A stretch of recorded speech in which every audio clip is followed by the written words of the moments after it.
नमस्कार। आज का सुविचार, धैर्य रखें। सभी कार्य सरल होने से पहले कठिन ही दिखाई देते हैं। Thought of the day, have patience. All things are difficult before they become easy. विषम परिस्थितियों में भी मन में चिंता, शोक और उदासी उत्पन्न न होने देने के गुण को धैर्य कहते हैं। धैर्यवान व्यक्ति कठिन से कठिन परिस्थितियों में निकलकर अपना लक्ष्य प्राप्त कर लेते हैं। अतः हमें धैर्यवान होना चाहिए। धन्यवाद। Very good morning to everyone. Today's word is बड़ी, BUDDY, बड़ी। बड़ी का हिंदी अर्थ होता है दोस्त, साथी, मित्र या भाई। For example, he is a childhood buddy of mine. सुप्रभात बच्चों, आइए सुनते हैं आज की पहेली। ऐसा कौन सा जीव है जिसका दिमाग उसके शरीर से बड़ा होता है? सोचिए और बताइए। सही उत्तर है चींटी।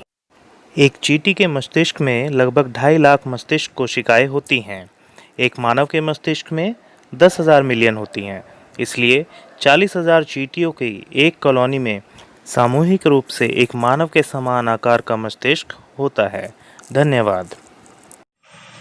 हेलो बच्चों, मैं सोनम आपके लिए लाई हूँ 17 अक्टूबर का इतिहास। 17 अक्टूबर 1817 में आज ही अलीगढ़ मुस्लिम विश्वविद्यालय के संस्थापक सैयद अहमद खां का दिल्ली में जन्म हुआ था। साथ ही 17 अक्टूबर 2009 में आज ही के दिन हिंद महासागर में स्थित मालदीव ने पानी के अंदर दुनिया की पहली कैबिनेट बैठक का आयोजन कर सभी देशों को ग्लोबल वार्मिंग के खतरे से आगाह करने की कोशिश की थी। ग्लोबल वार्मिंग के कारण धरती का तापमान दिन प्रतिदिन बढ़ता जा रहा है, जो सभी मनुष्यों के साथ ही सभी जलीय, आकाशीय, स्थलीय जीव जंतुओं के लिए हानिकारक है। सवेरे की नमस्ते। आज का विशेष में अंतर्राष्ट्रीय गरीबी उन्मूलन दिवस प्रत्येक वर्ष संपूर्ण विश्व में 17 अक्टूबर को अंतर्राष्ट्रीय गरीबी उन्मूलन के रूप में मनाया जाता है। इस दिवस का उद्देश्य विश्व समुदायों में गरीबी दूर करने के लिए किए जा रहे प्रयासों के संबंध में जागरूकता बढ़ाना है। इस दिवस पर विभिन्न राष्ट्रों द्वारा गरीबी उन्मूलन के प्रयास, विकास एवं विभिन्न कार्यों व योजनाओं को जारी किया जाता है। धन्यवाद। नमस्कार, प्रस्तुत है आज की प्रश्नोत्तरी। आज का पहला प्रश्न है, विश्व का सबसे गहरा और बड़ा महासागर कौन सा है? विश्व का सबसे गहरा और बड़ा महासागर प्रशांत महासागर है। प्रश्न संख्या 2, भारत का सबसे बड़ा बंदरगाह कौन सा है? भारत का सबसे बड़ा बंदरगाह मुंबई है।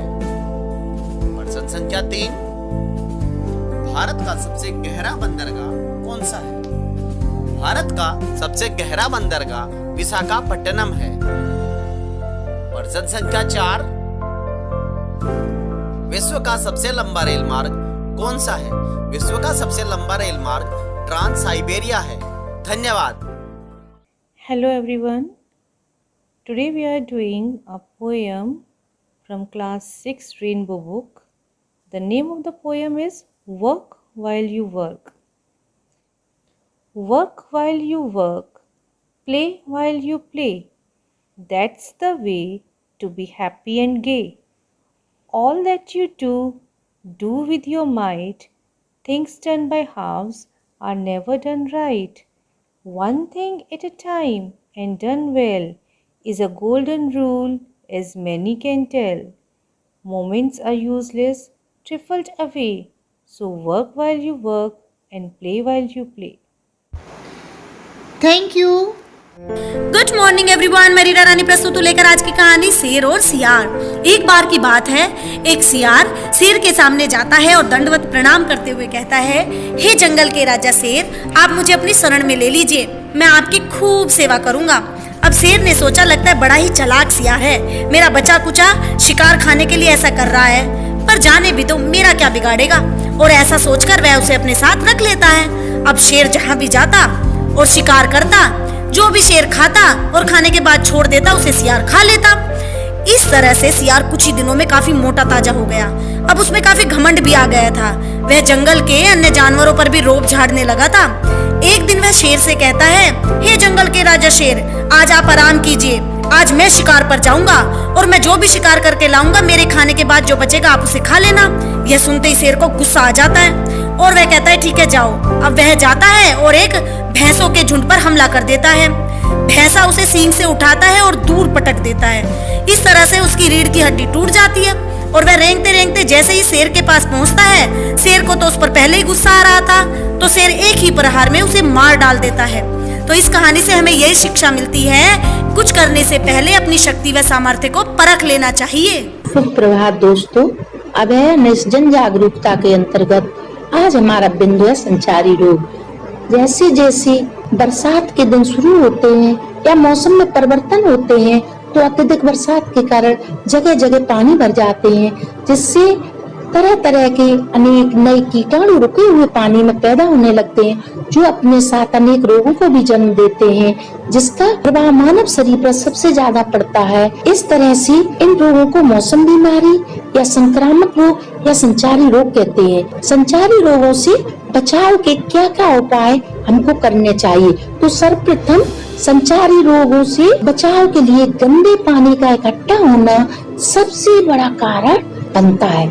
ऐसे में बरसात के दिनों में छतों पर टूटे फूटे सामानों में पानी को इकट्ठे नहीं होना देना चाहिए। दूसरा, संचारी रोग गंदी नालियों में कीटाणुओं के, विषाणु के पैदा होने से होते हैं। ऐसे में यदि घरों के आसपास कोई नाली टूटी फूटी हो या खुली हुई हो, तो उन्हें सही करके विधिवत ढक्कन रखना चाहिए, जिससे इनसे निकलने वाले कीटाणु हवा में फैलने से रोक सकें। संचारी रोगों के लिए स्वच्छता भी काफी अहम भूमिका निभाती है। ऐसे में अपने आसपास के इलाकों को, घरों को, बाहरी स्थानों को साफ सुथरा रखना चाहिए, जिससे इन साफ सुथरी जगहों पर मच्छर आदि घर नहीं बना सकें, जो कि काफी हद तक मलेरिया जैसी खतरनाक बीमारियों के लिए उत्तरदायी होते हैं।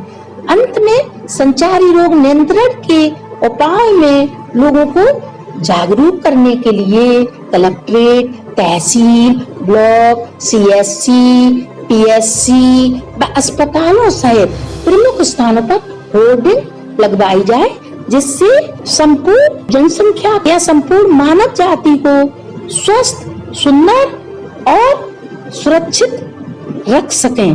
महान दार्शनिक अरस्तु ने कहा भी है कि स्वस्थ शरीर में ही स्वस्थ मस्तिष्क निवास करता है, और एक स्वस्थ मस्तिष्क की राष्ट्र निर्माण में क्या भूमिका है, ये हम सब बखूबी जानते हैं। बल्कि इस बात को हम यूं भी कह सकते हैं कि एक स्वस्थ मस्तिष्क ही राष्ट्र निर्माण की आधारशिला है। धन्यवाद। नमस्कार साथियों, आप देख रहे हैं प्रेरणा सूची के लर्निंग आउटकम पर आधारित कार्यक्रम को, जिसमें हम आज बात करने वाले हैं कक्षा 2 के गणित विषय के एलो कोड 204 के बारे में, जिसमें बच्चे को संख्याओं की समझ हो जाती है और वो जोड़ने घटाने की प्रक्रियाएं आरंभ कर देता है। तो आइए देखते हैं कक्षा शिक्षण में किस प्रकार की गतिविधियां हम करा सकते हैं जो ERAC के पैटर्न पर आधारित होती हैं। साथियों, आज की गतिविधि का नाम है बोल भाई कित्ते। कैसे करा सकते हैं? आप माचिस की कुछ तीलियां या कुछ लकड़ी या सरकंडे या स्ट्रॉ पाइप ले सकते हैं। 10-10 के बंडल उन्हें बना लें।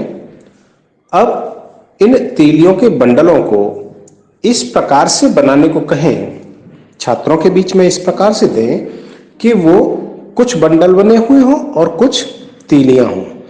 जब हम बंडलों के साथ कुछ तीलियों को रखते हैं, फिर उनसे गिनने को कहें और इस प्रकार की प्रक्रिया अलग अलग बच्चों के द्वारा करने को कहें। जैसे ही वो संख्या बताते हैं, उस संख्या को बोर्ड पर लिखें और दिए गए चित्र के अनुसार 2-2 या 3-3 बच्चों के समूह के साथ यह प्रक्रिया अपनाएं। ठीक इसके उलट अब हम जो बंडल बने हुए हैं 10-10 के, यानी दहाई वाले जो बंडल बने हुए हैं, उनमें से कुछ तीलियां बच्चों से निकालने को कहें। स्वाभाविक रूप से तीलियां उसमें कुछ कम हो जाएंगी। मान लीजिए एक बच्चे के पास 2 बंडल हैं, उनमें से एक बंडल में से आपने 5 तीलियां निकालने को कहा, तो अब बच्चे से पूछें कि उसके पास कितनी तीलियां बची हैं। तो एक दहाई का बंडल होगा और एक में 5 तीलियां कम हो चुकी होंगी। इसी प्रकार से ग्रुप्स में बच्चों के साथ ये प्रक्रिया कराएं और ये प्रक्रिया कम से कम बच्चों के साथ 3 से 5 बार दोहराएं। जब बच्चों की समझ बनने लगेगी तो वो जोड़ने अथवा घटाने की प्रक्रिया को बहुत आसानी से करने लगेंगे। तो कराते रहें इस प्रकार की गतिविधियां। जब भी वो ये गतिविधियां कर रहे हों तो आप बहुत ही गंभीरता के साथ उनकी मॉनिटरिंग करते रहें, उनका निरीक्षण करते रहें। और हाँ, जब भी आपको लगे कि वो प्रक्रियात्मक रूप से गलत है तो उनकी मदद करें, उनको सही तरीके से परिभाषित करें। सभी शिक्षकों से अनुरोध है कि वे रोचकतापूर्ण गतिविधियां कराते रहें और गतिविधियों के दौरान समुचित निर्देश प्रदान करें। जब बच्चे अपनी बात कह रहे हों, अपनी एक्टिविटी कर रहे हों, तो उनको लगातार देखते रहें, गंभीरता से सुने और गतिविधियों को रोचक बनाने के लिए आपकी सक्रिय सहभागिता बहुत ज्यादा जरूरी है। तो कराते रहें गतिविधियां और हासिल करें प्रेरणा लक्ष्यों को, क्योंकि हम बनाएंगे प्रेरक प्रदेश उत्तर प्रदेश। जय हिंद, जय शिक्षा। सुन सुन सुन मेरी नन्ही सुन, सुन सुन सुन मेरी मुन्नी सुन, ज्ञान की गंगा बहे, प्रदेश ये प्रेरक बने। सर्वांगीण विकास हो, उन्नयन की बात हो, अभ्युदय की बात हो, शिक्षकों का साथ हो, बात हो उत्कर्ष की, अधिगम के परिणाम की। अब न कोई छूटेगा, बच्चा बच्चा सीखेगा।